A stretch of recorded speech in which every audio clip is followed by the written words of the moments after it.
Hello Taurus, welcome po sa inyong reading. So this is for April 8 to April the 14th reading.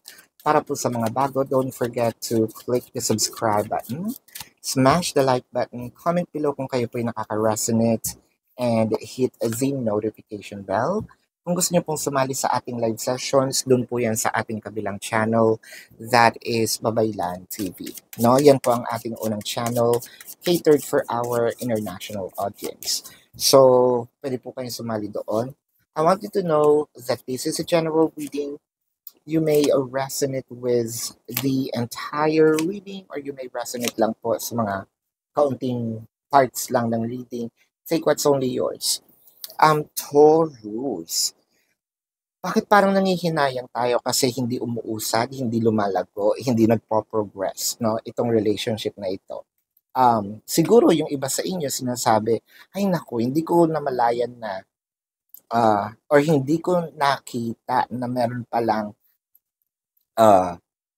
immaturity itong aking person. Parang late ko na nakita. So parang kasi ang nararamdaman natin, nagbe-babysit tayo, no? Ang nararamdaman natin, hindi natin nakukuha din yung, let's say, meron tayong tinatanong, no? Meron tayong gustong malaman. Parang ginagawa pang puzzle, no? Parang ginagawang laro lahat. Sayang yung time. Kaya naiinis ka kasi minsan, pag tinanong mo, kailangan mong paulit-ulitin, no? Kailangan paulit-ulit-ulit-ulit bago siya sumagot. Minsan hindi pa sasagot. So you're thinking that this person might be playing, no? Sa mga singles, siguro na nararamdaman natin ay pinapaasa tayo. Sa mga singles, siguro sinasabi nito, sumasakay lang ito sa akin sa trip ko kasi crush ko siya, no? O ganun din sa mga may crushes kasi nagpaparamdam ako ng or nagbibigay ako ng interest, nagsasabi ako ng aking emotion kaya ganun, no? Baka pinapasakay or sumasakay lang to sa trip ko, no? Sa mga no labels and situationship, so ang nakikita natin dito parang medyo may mga bagay na um, kahit papano nare-reciprocate naman. Kaso ang dating nito is come and go. So parang nandiyan siya, tapos biglang mawawala. Parang ang dating kung kailan niya lang trip, no? Mag-reciprocate. Ayan. Kung kailan niya lang trip makipag-usap. Ayan. Ganon din sa inner relationship. Siguro nandito tayo sa part na hindi naman itong ganito dati, no? Sa mga inner relationship, siguro nagsimula ito ng maganda, no? Ang ayos-ayos, parang naiisip mo tuloy, ningas kugon ba itong aking person? What do I mean by that?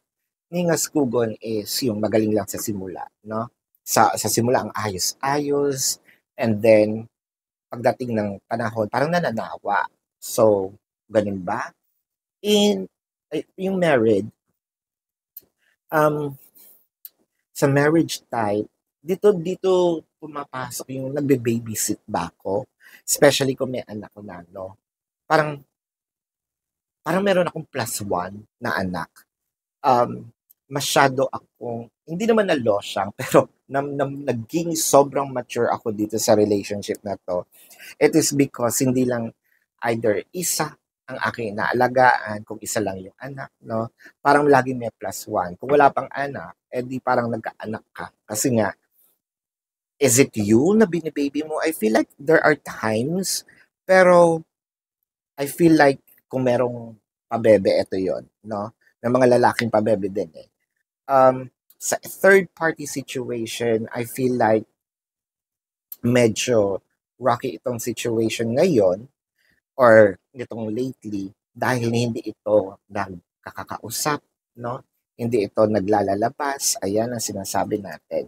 So with the 9 of Wands, the 4 of Wands, the Ace of Wands, the Page of Pentacles, the 3 of Swords. 3 of Swords is clarified by the Queen of Wands and the 2 of Cups. Somehow maganda itong nangyayari. I feel like, paano naging maganda? May issue nga. I feel things are covered up, no? Things are sabihin natin, hindi masyadong napapakita. There may be times na we're pulling the energy towards us. There may be times na meron tayong mga gustong gawin or gusto niyong gawin para mapasaya tayo. And there's nothing wrong with that, no? Kasi ito yung gusto ko eh. Ito yung dito ako sasaya. So I'm probably saying it in verbal form into whatever shapes or, form din. Pwedeng pasalitang maayos, pwedeng minsan pabiro or minsan galit na, no? I am not really a demand, but this is more of being true and direct with what I want, no? But with the Nine of Wands, the Four of Wands, and the Ace of Wands, parang naiintindihan naman ni person kung ano yung gusto mong mangyari. Actually, nasa isip niya yon. Ang siste lang is, I feel na itong si person is medyo nangangapa. Medyo, sabihin natin, this might be the very serious connection, no? Ng person mo na kumbaga nakasalamuhan niya, na na-experience niya. Sobrang passionate nitong relationship na ito. And huwag ka mag-isip na just because may nangyayari sa inyo, especially dun sa may mga intimate moments na this is beyond the beyond sex, no? So, I feel like there's really emotion in here na nararamdaman ni person. It just so happened na medyo mabagal lang si person mag-process and hindi siya ganun ka-expressive.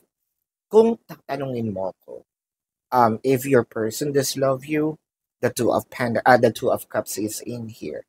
So which means that this may lead, especially dun sa singles, my crushes, no labels, or situationship, this may lead to commitment.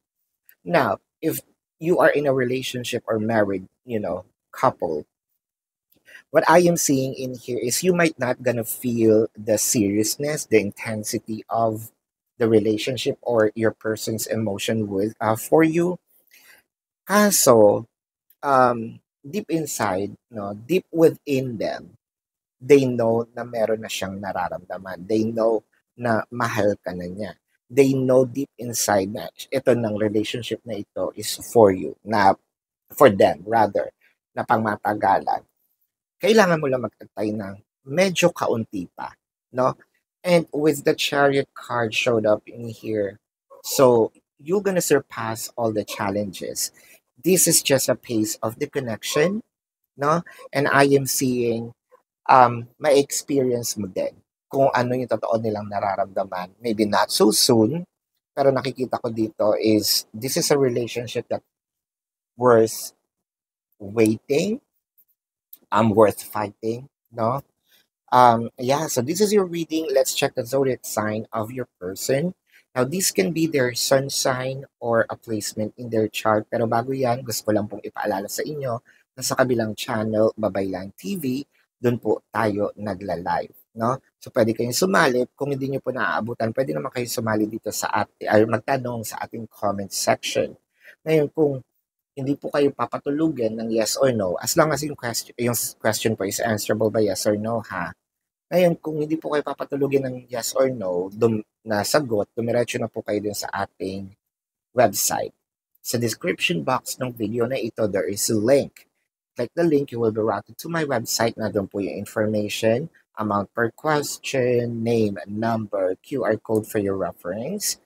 Take advantage of the 4 questions plus 1 kasi discounted po yon. If you want to book a private reading, nandun din po siya. No? So let's check the zodiac sign. I am seeing Cancer, Pisces, Sagittarius, Leo, Taurus, Aries, Scorpio. Yeah, so this is your reading. Love and light to you. Namaste. See you po sa susunod na readings. Goodbye.